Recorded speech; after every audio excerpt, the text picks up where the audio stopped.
In this video, I will show you how to install X or Twitter app on your Android mobile phone. Go to the Google Play Store and type in X Twitter.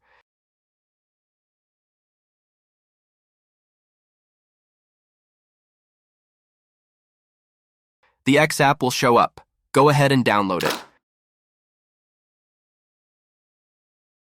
Wait for the download to finish.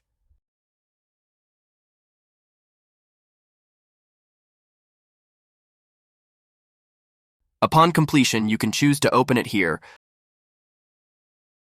or you can back out and tap on the newly downloaded icon on your home screen. You will be prompted to create a new account or sign in with a Google account. Once you are done with the formalities, you will be logged into the account.